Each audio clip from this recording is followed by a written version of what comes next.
Muy buenos días, apreciados estudiantes y representantes. Sean bienvenidos al final del primer tema de la introducción a la genética de poblaciones, y la clase de hoy versará sobre las distintas aplicaciones que pueden tener las herramientas de la genética poblacional a distintos problemas, bien sea de seres humanos, incluso peces y bacterias. Entonces, primera aplicación: identificación humana.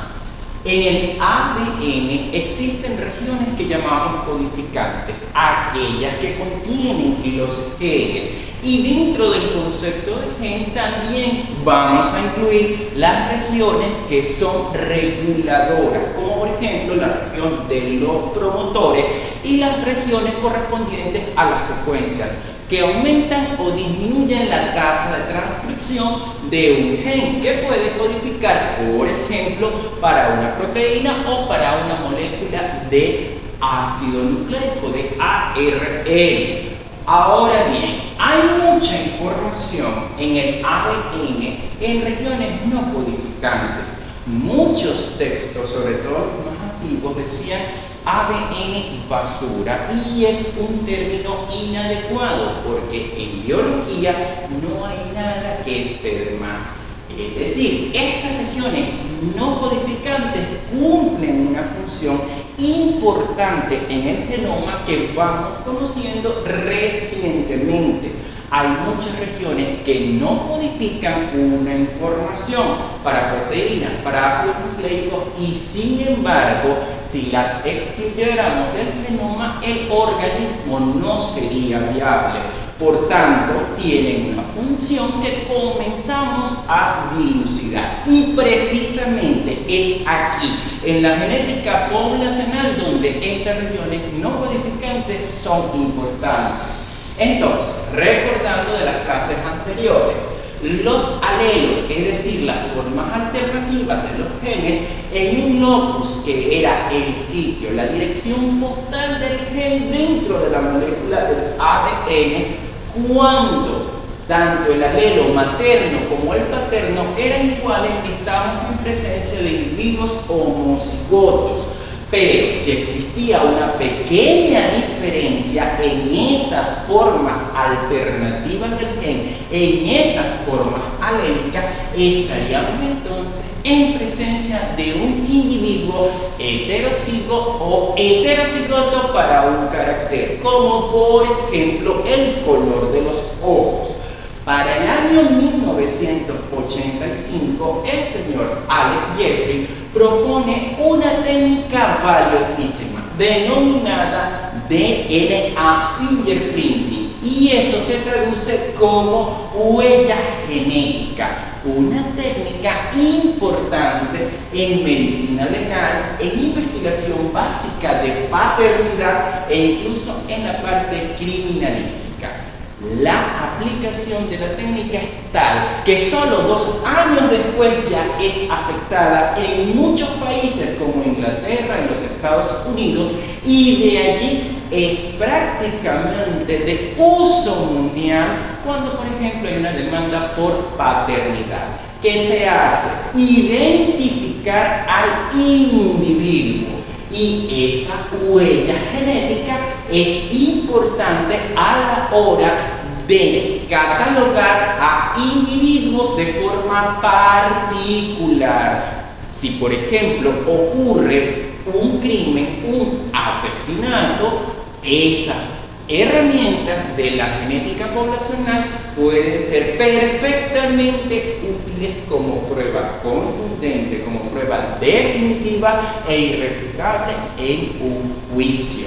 Ahora, segunda aplicación: la determinación de enfermedades. El ejemplo es el de la anemia falciforme en seres humanos.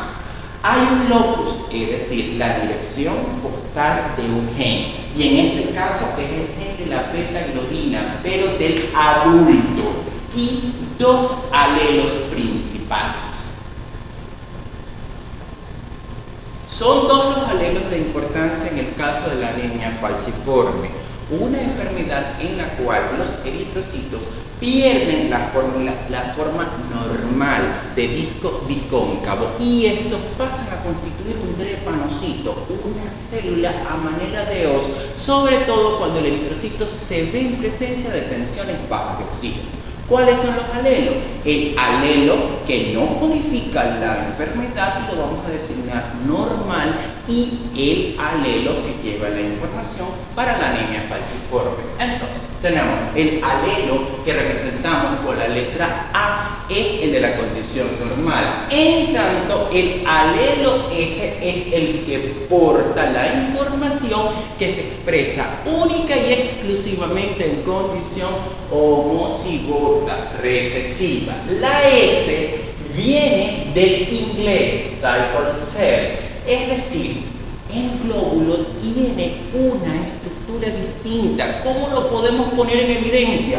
En un frótico extendido de sangre periférica tenido con RAI y con Ginza podemos ver las alteraciones en la forma de los glóbulos rojos y aparecerían los drepanocitos o células a manera de os. Esto tiene importancia en aquellas poblaciones donde exista gran cantidad de infecciones por Plasmodium, particularmente por Plasmodium falciparum, porque la condición de anemia falciforme funcionaría, parece lógico, como un factor de defensa, porque el parásito en este caso no va a infectar a los glóbulos rojos, porque estos tienen una vida media muy corta. Sin embargo, ni la malaria por el Plasmodium falciparum ni la anemia falciforme son condiciones normales. Entonces, ¿cuál es el problema? ¿Dónde reside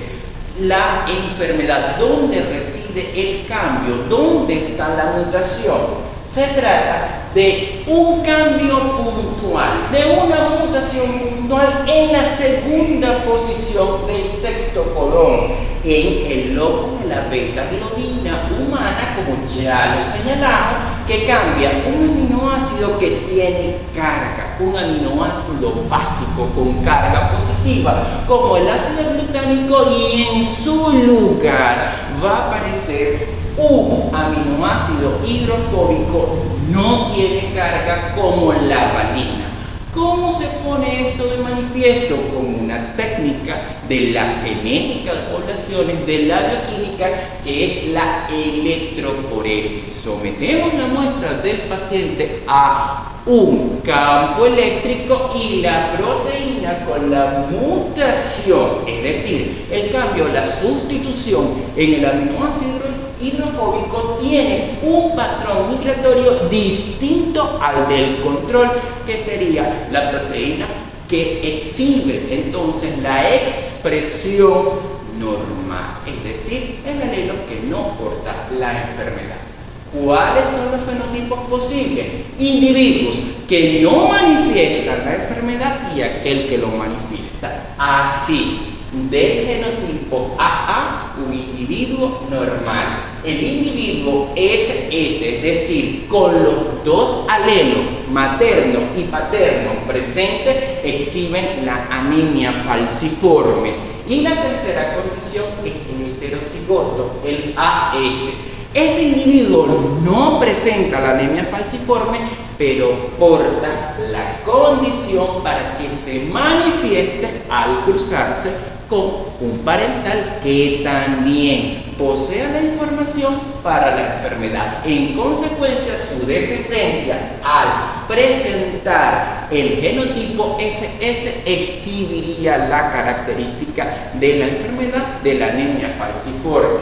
Tercera aplicación, genética de poblaciones, pero esta vez a bacterias patógenas. Les traigo un ejemplo de una tesis doctoral realizada en España con 107 cepas de una bacteria gram negativa. Cuando vimos la clasificación de las bacterias de acuerdo a su forma, había unas que tenían forma de coma, y allí entra el famoso Vibrium cólera, agente etiológico de la enfermedad que denominamos cólera, y que esto se origina por la acción de una potente toxina.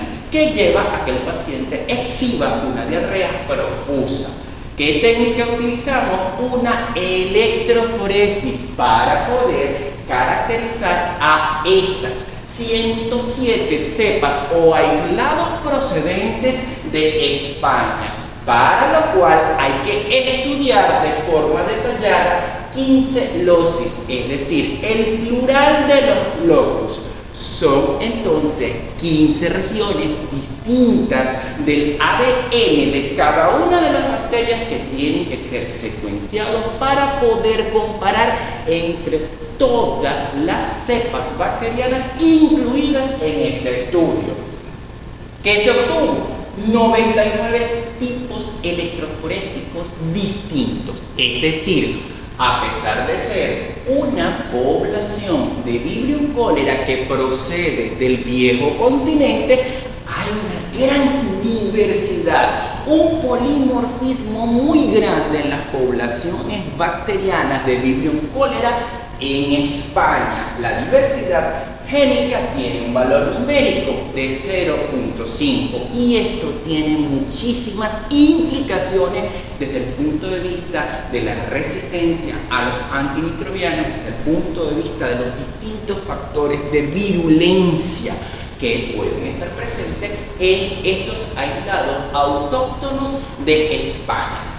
Cuarta y última aplicación de las herramientas de la genética de poblaciones al estudio, y en este caso de los peces. Estamos en el campo de la piscicultura y acá tomamos como modelo una enfermedad originada por un virus, y esta se designa como IPN, que significa necrosis pancreática infecciosa.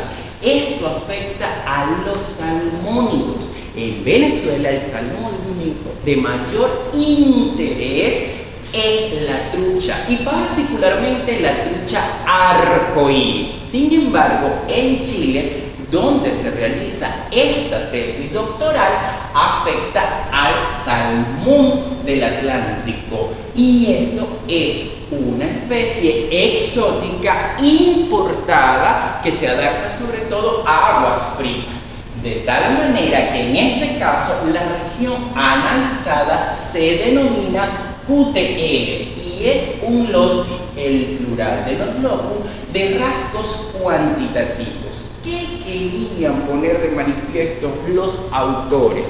Posibles variaciones en regiones muy puntuales del ADN de 4 poblaciones distintas de salmones del Atlántico que pudiesen mediar resistencia al virus.